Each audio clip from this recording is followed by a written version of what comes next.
The binding of Isaac and the Transfiguration are often placed together in the lectionary, and yet it's not a place that it's always obvious why.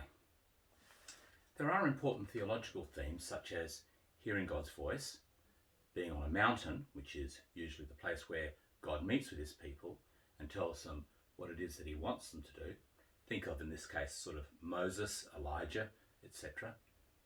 However, there is another theme that runs deep in both accounts that often gets overlooked, and this is the theme of sacrifice. Now, sacrifice is not a very popular term these days. Quite frankly, we just don't want to make sacrifices.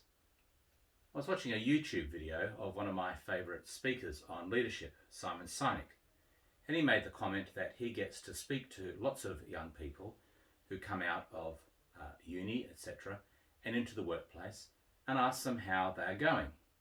And he is astounded to find out how many of them want to quit.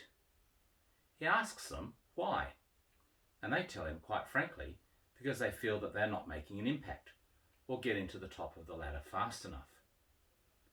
We live with a generation that has not really had to make sacrifice.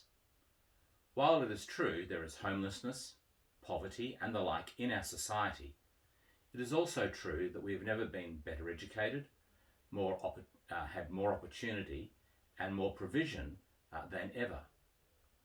On top of that, we live in a society where we get instant gratification. We get likes on our social media posts. We get gratification from how many followers we have on our social media. We get distraught if we're unfriended. And by the way, people on our social media may be our friends, but they may not be. I have many people on my social media accounts, and I've never met most of them. So how on earth can I be friends with them? I'm happy for them to see what I'm up to, and I'm delighted that they think of me as a friend. But we've changed forever the nature of relationship, how we relate to one another, and how we describe friendship. This means that we've also lost the appreciation of what it means to make sacrifice.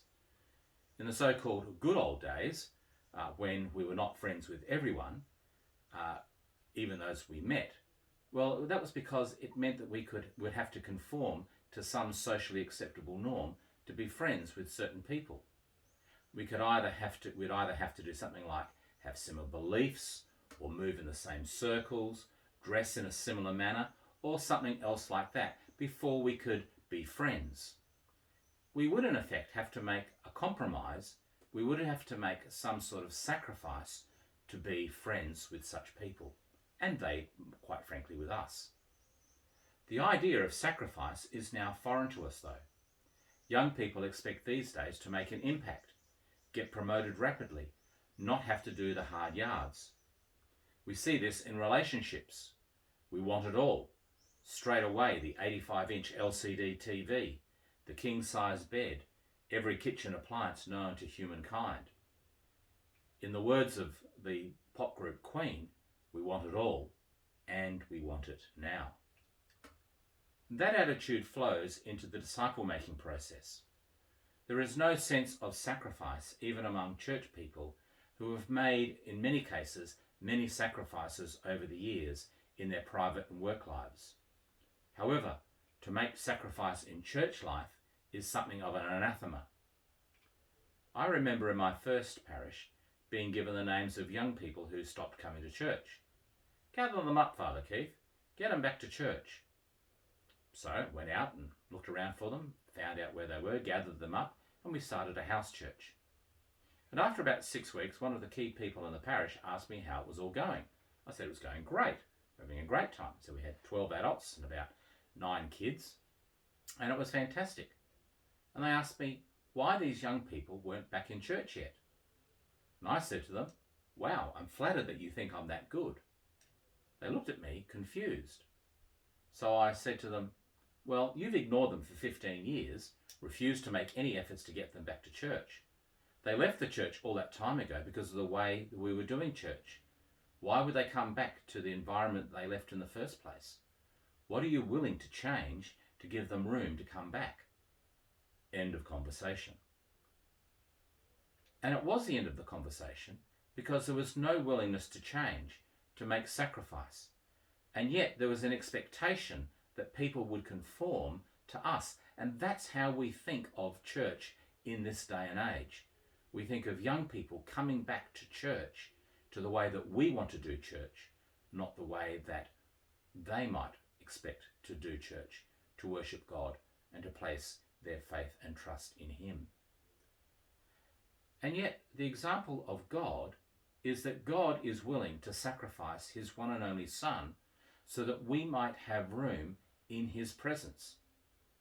But we won't sacrifice to allow others to have room in God's presence with us. We've got our priorities a bit skewed.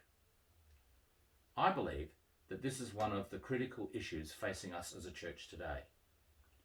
In yet another parish, I was asked to gather up the young mums to come to Mothers' Union meetings. I said, no way am I doing that. And they said, why not? And I said, well, because you will want them to do it the way that you want to, and they will want to do it differently to you. You'll get cross, they'll get frustrated, and I'll lose both of you. No, we have to do something alongside it. And that's in fact what we did. But it took sacrifice of extra time and of the Mothers' Union realising that the young people were not going to do the things their way, but the way that they wanted to do, and that was okay. I think at the end of the day, the Mothers' Union was sad, or felt sad, that the way in which they did Mothers' Union was going to not last. But that's okay. Things change. Situations vary. And so we need to be willing to be able to have that realisation that with change sometimes comes death and dying, but also the opportunity for new life. And so it is with the people who are outside of our church today. They will not want to do it our way. What are we willing to sacrifice to give them place, to give them room? God offered His Son as a sacrifice for sin so that we would have a place in His presence. We don't have to do that, but we do need to make sacrifices so that the 50% of the population who do not even know about God, let alone the church, can come to know Him, to realise their need for God because of their and our sin, and respond to the generosity of God's sacrifice in His Son for us. When we allow people to come in, while we will not be laying down our lives per se, we will be laying down deeply held beliefs in how we believe we should operate as a church. But in the end, it's only our way. For the early church did not operate as we do, neither did the medieval church, and neither will the church of the future. All that matters is that we place our faith and trust in God and in His Son Jesus, who died for our sins. He was willing to sacrifice, that's He, Jesus, was willing to sacrifice so that we might have life. Now, what are we willing to sacrifice so that others may hear the gospel, respond, and live? The Lord be with you.